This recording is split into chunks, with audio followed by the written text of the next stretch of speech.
और welcome back to the channel the aspirants. कैसे हो आप सब लोग? I hope you all are doing very very well. भैया, सोशल मीडिया का ज़माना है आजकल। तो जो भी छोटी मोटी खबर आएगी ना, वो ऐसे आग की तरह फैल जाती है सोशल मीडिया पे, और स्टूडेंट्स इतना ज़्यादा हाइपर हो जाते हैं। जैसे कि एफ डबल ए का एग्ज़ाम जो है वो आपका 2027 में होने की चर्चाएं जो है वो सोशल मीडिया पे बहुत तेज़ी से फैल रही हैं।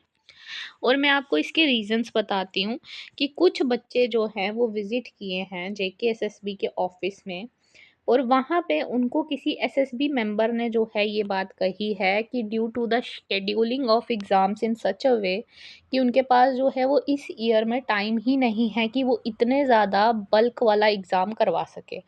ओके, तो what I mean from the bulk वाला एग्ज़ाम कि आपको पता है कि एफ डबल ए के जो है वो अप्रॉक्सीमेटली 1.6 लाख फॉर्म लगे हैं।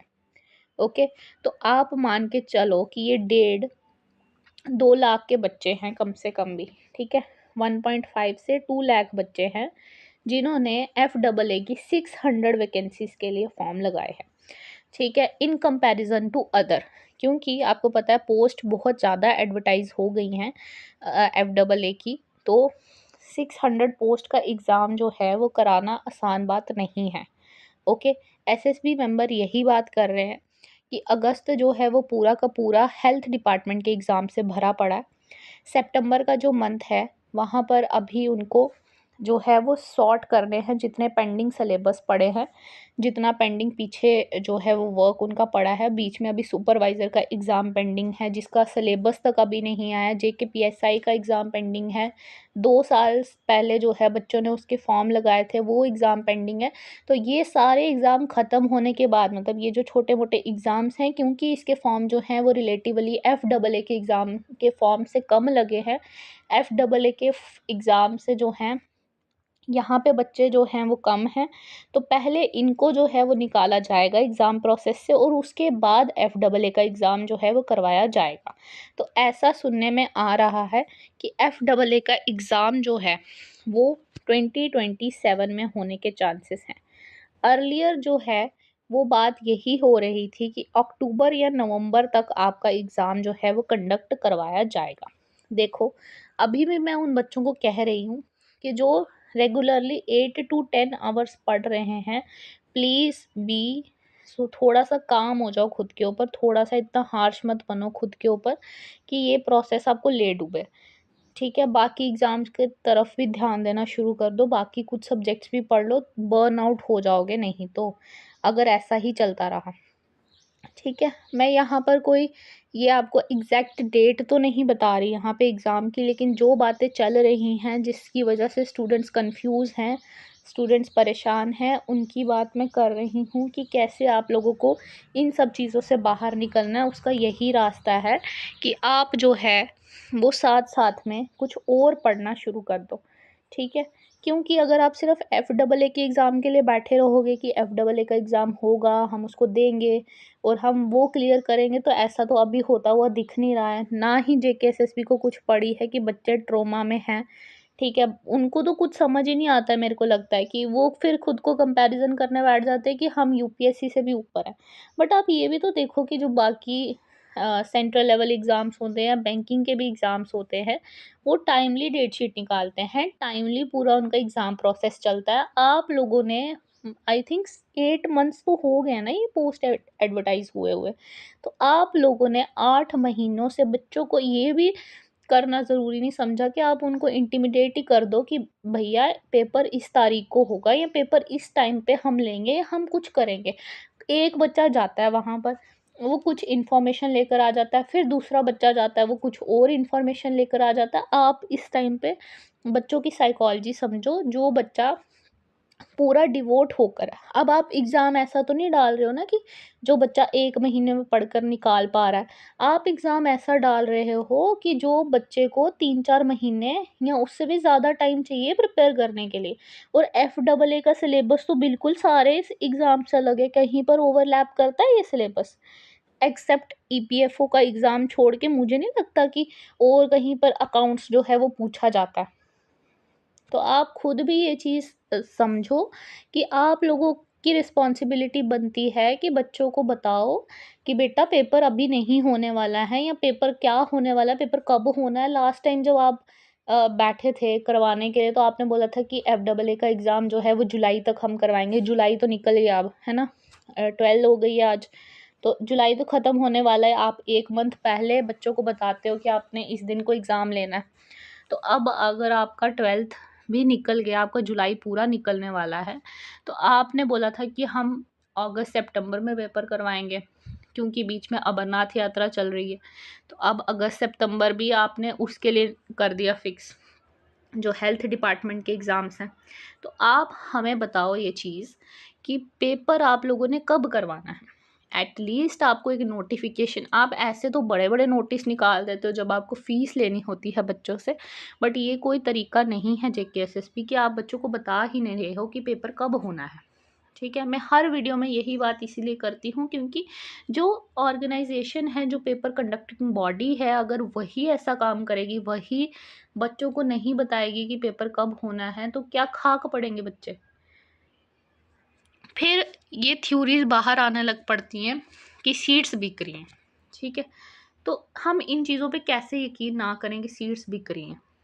आप लोग कहते हो कि हमारा प्रोसेस जो है वो पूरा ट्रांसपेरेंट है, जो आपके वहाँ पर बैठे होते हैं लोग, वो कहते हैं कि बिल्कुल सही प्रोसेस है। ठीक है, कुछ गलती नहीं हुई है, रिजल्ट सही आया, ये सही आया, वो सही आया, बट आप ये चीज़ भी तो देखो कि बच्चे की मेंटल कंडीशन के साथ क्या हो रहा है।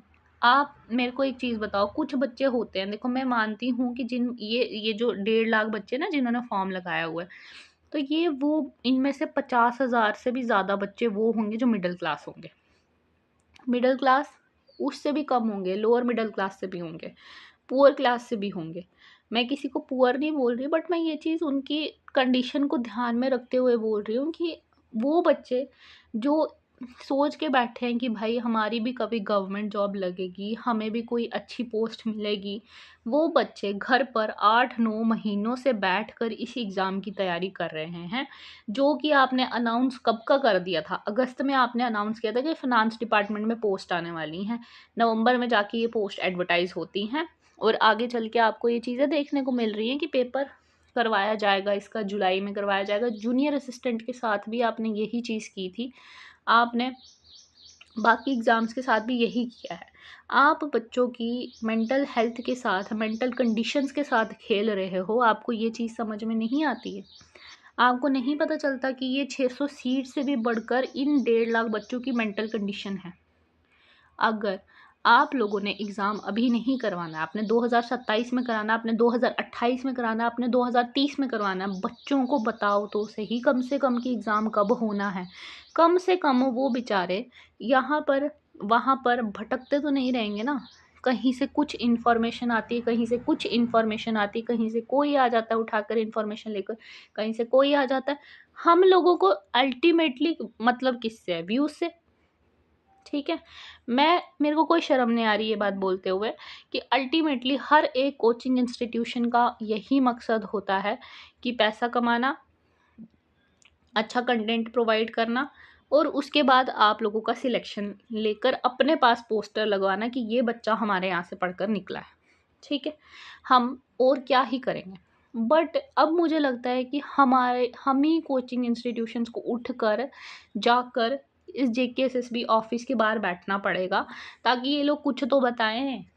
FAA के एग्ज़ाम के लिए बच्चे कोर्स खरीद खरीद कर थक गए हैं। अल्टीमेटली बात यही आ रही है कि जब पेपर आपको करवाना ही नहीं है इस साल, जब आपको पेपर कराना ही नहीं है अगले साल, जब आपको पेपर कराना ही नहीं है, तो आपने पोस्ट ही एडवर्टाइज़ क्यों की थी?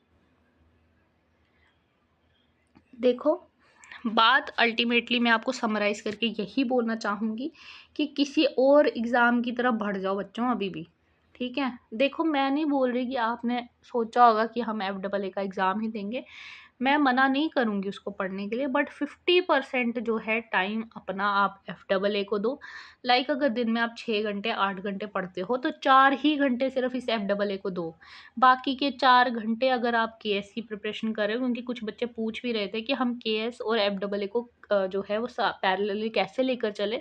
तो अगर आप KS की प्रेप कर रहे हो तो प्लीज़ KS पर फ़ोकस करो, ठीक है? उसके बाद जो बच्चे सेंट्रल लेवल के एग्ज़ाम्स की तैयारी कर रहे हैं, बैंकिंग की तैयारी कर रहे हैं, तो वो साथ-साथ में जिनका एसएससी का भी पेपर है अभी, तो वो उस पर बढ़ जाओ, गोली मारो इस पेपर को, ठीक है? कोई मतलब नहीं है, अगर इन लोगों को हमारी फीलिंग से कोई मतलब नहीं है, इनको सीटें बेचने का शौक है, बेचने दो इनको। ऊपर वाला देख रहा है फिर अच्छे से सब कुछ। तो ये चीज़ें नहीं हैं। आई डोंट नो कि इन लोगों को क्या प्रॉब्लम है, क्यों ये ऐसी-ऐसी अटकलें बार-बार, ये मुझे तो लगता है कि ये लोग एस्पिरेंट्स को जानबूझ के तंग करते हैं, जानबूझ के ऐसी खबरें जो हैं वो फैलाते हैं अपने थ्रू, ताकि जो है बच्चे डिप्रेशन में चले जाएँ। जूनियर असिस्टेंट के टाइम पे भी यही हो रहा था, आज एग्ज़ाम नहीं होगा, कल एग्ज़ाम नहीं होगा, परसों एग्ज़ाम नहीं होगा। केएस का जब प्री था ना 2025 का, उस टाइम पे भी यही चीज़ चल रही थी कि आज पेपर नहीं होगा, कल पेपर नहीं होगा, एज रिलैक्सेशन मिल जाएगी, पेपर होना ही नहीं है, पढ़ना छोड़ दो, ये करो, वो करो। ये अपने दल्ले बिठा के रखते हैं वहाँ पे कि ऐसी इन्फॉर्मेशन जाने दो, बच्चों का मेंटल प्रेशर जाए, बच्चे भाड़ में जाएँ, हमें कोई घंटा फ़र्क नहीं पड़ता बच्चों से, बच्चे मरें, बच्चे कूदें-फांदें, जो मर्ज़ी करें। सीटें हमने तो बेचनी है, जब इनका मेंटल वो ही ख़राब हो जाएगा, तो ये लोग तो पढ़ेंगे नहीं, तो हम आराम से अपना ये धंधा चलाएँगे वहाँ बैठ के। तो आई एम अगेन मेरे को शर्म आ रही है ये वर्ड्स यूज़ करते हुए, जब मैं खुद आपको पढ़ाती हूँ कोई चीज़ या मैं आपको खुद टीच कर रही हूँ और मैं आपको ये चीज़ें बोल रही हूँ, क्या ही बोलूँ मैं बट। तो अब देखते हैं क्या बनता है इस एग्ज़ाम का, बट मेरी आपको यही एडवाइस रहेगी कि आप बाकी एग्ज़ाम्स की तरफ बढ़ जाओ। और अगर आप चाहते हो कि मैं ऐसी कोई वीडियो लेकर आऊँ जिसमें मैं आपको बताऊँ कि आपके पास क्या अदर ऑप्शंस हैं और आप कैसे प्रिपेयर कर सकते हो, लाइक आपको केएस की प्रिपरेशन करनी है, आपको किसी और एग्ज़ाम की प्रिपरेशन करनी है, तो आप नीचे कमेंट सेक्शन में लिखो, मैं नेक्स्ट वीडियो उसके ऊपर लेकर आऊँगी। छोड़ो इस एफडबलए के एग्ज़ाम्स को। देखो, मैंने क्लासेस बनाना शुरू की थी अकाउंट्स की, डेली ला रही थी मैं क्लासेस। बीच में मेरी कंटिन्यूटी क्यों टूटी? इन लोगों की वजह से। ना इन लोगों ने पेपर की डेट बतानी है, ना इन लोगों ने बताना है कि पेपर कब होना है, तो क्लासेस लाके मैं क्या करूँगी? मैं क्यों कंसिस्टेंट तभी होता है इंसान जब उसको पता है माइंड में कि इस दिन को मेरा एग्ज़ाम है और मुझे पढ़ना है। जब मुझे पता ही नहीं कि एग्ज़ाम होना है या नहीं होना, तो मैं एमसीक्यू करवा कर क्या करूँ? कोई देखेगा ही नहीं, कोई पढ़ेगा ही नहीं, बच्चे पढ़ ही नहीं रहे हैं। किन के लिए लाऊँ मैं एमसीक्यू? अपने लिए। That's it for the video. Thank you.